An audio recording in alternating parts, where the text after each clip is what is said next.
ধানের শীষকে আমরা নির্বাচিত করব। এই প্রতিজ্ঞা নিয়ে আমরা 12ই ফেব্রুয়ারি ভোট কেন্দ্রে যাব। একই বাড়ি একই রক্ত, কিন্তু ভোটের মাঠে সম্পূর্ণ বিপরীত দুই মেরু।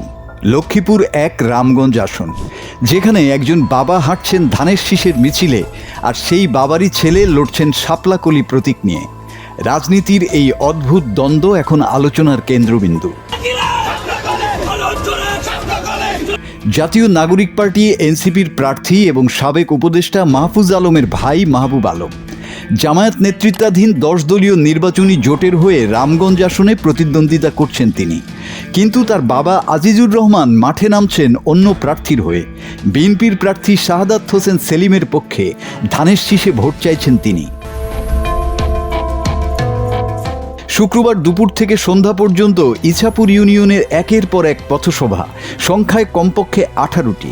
প্রতিটি সভাতেই একই দৃশ্য, ধানের শীষের পক্ষে স্লোগান, বক্তব্য, ভোটের আহ্বান। আর সেই আহ্বান আসছে এনসিপি প্রার্থীর বাবার কণ্ঠ থেকেই। ধানের শীষকে আমরা নির্বাচিত করব।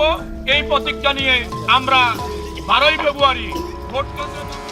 আজিজুর রহমান এলাকার পরিচিত মুখ, ইছাপুর ইউনিয়ন বিএনপির সাধারণ সম্পাদকও তিনি। দীর্ঘদিনের রাজনৈতিক কর্মী, তিনি স্পষ্ট করেই বলেছেন, পরিবার আমার ব্যক্তিগত বিষয়, রাজনীতি আমার আদর্শ। তার ভাষায়, ছেলে নিজের জায়গা থেকে লড়ছে, আর তিনি নিজের আদর্শ থেকে সরে দাঁড়াতে রাজি নন। বাবা হিসাবে ছেলের প্রতি তার দোয়া আছে, কিন্তু ভোট চাইবেন ধানের শীষেই।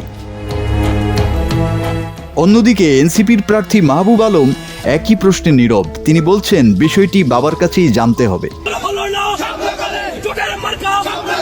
একই ছাদে বড় হওয়া দুই মানুষ, একই পরিবারের গল্প, কিন্তু ব্যালটের কাগজে দুই ভিন্ন প্রতীক। এই নির্বাচন শুধু রাজনৈতিক লড়াই নয়, এ যেন আদর্শ বনাম বাবা ছেলের সম্পর্কের এক জীবন্ত উদাহরণ। রামগঞ্জের ভোটাররা এখন অপেক্ষায়, বাবা ছেলের এই ভিন্ন পথে হাঁটা শেষ পর্যন্ত কোন প্রতীকের ভাগ্য বদলায়। মাসুদ হাসান, বাংলা টিভি।